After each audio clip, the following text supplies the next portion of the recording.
A huge congratulations on getting your contributory parent visa. Seriously, that's amazing news. You're about to kick off this incredible new chapter in Australia, and you're probably wondering, what's next? Well, that's exactly what we're here to break down. This is your step-by-step guide, so let's get you ready. So, you've done it. You've made it through the entire application process, and you've got that visa grant letter in your hands. Awesome. But the big question is, what happens now?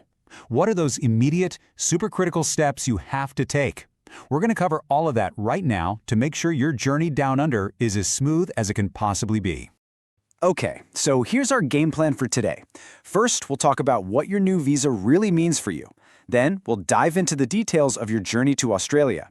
After that, we'll cover what life is like as a permanent resident, the fun stuff and the important stuff.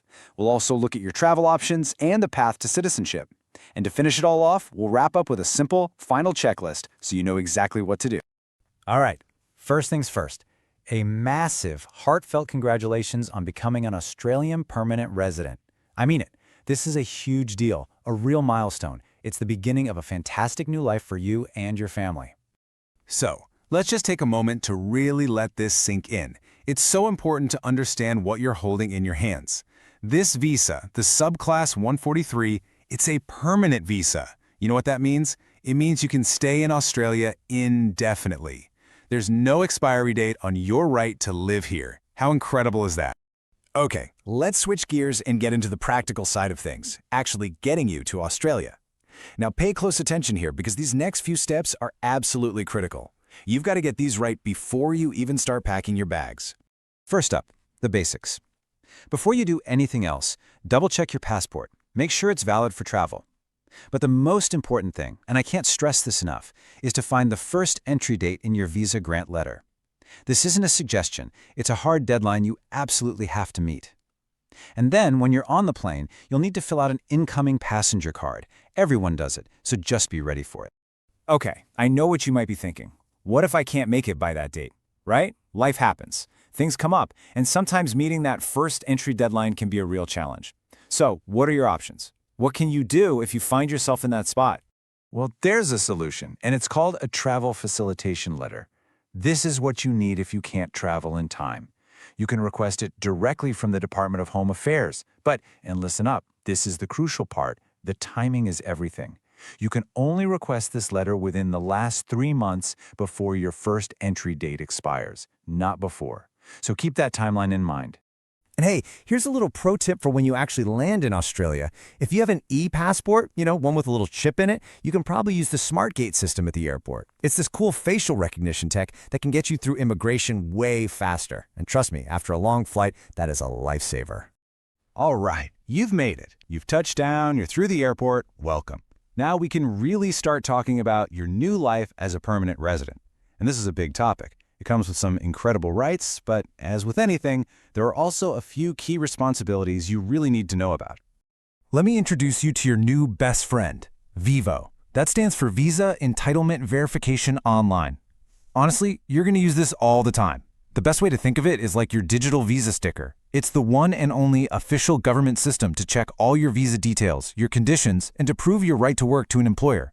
It's your single source of truth for everything visa-related. So let's talk about the two sides of the coin. On one hand, you've got your rights. As a permanent resident, you can work and study, and you're protected by Australian law. You can even sponsor eligible family members to join you here. On the other hand, you have your responsibilities, and they're pretty straightforward. You got to obey all Australian laws, and you need to let the Department of Home Affairs know if your situation changes. Like if you get a new passport or move to a new address. Simple stuff, but important. Now, this next point is a really important one, especially for your financial planning. As a newly arrived resident, you'll likely have a waiting period for certain government payments from Services Australia. This is so crucial to know. You'll need to factor this into your budget for your first couple of years here. All right, let's talk about something fun. Travel. So, we've established you can live here indefinitely. That's your right.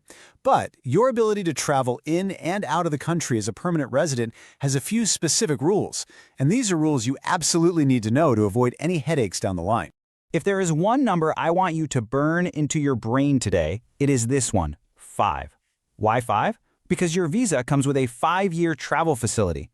Understanding exactly what this means is the key to traveling without any stress or unexpected problems. Let's break it down on a timeline because it makes it super clear. The moment your visa is granted, a 5-year clock starts ticking. For those 5 years, you're golden. You can leave and re-enter Australia as many times as you want. But, and this is the big but, if you happen to be outside Australia when that 5-year period ends, you can't just fly back in. You'll need a new visa to re-enter the country. And that new visa has a name. It's called a Resident Return Visa, or RRV for short. It's designed specifically for this situation, for permanent residents whose 5-year travel pass has expired. It lets you come back into Australia and keep your permanent residency. So yeah, it's a really critical step to remember if you plan on traveling internationally after that 5-year mark.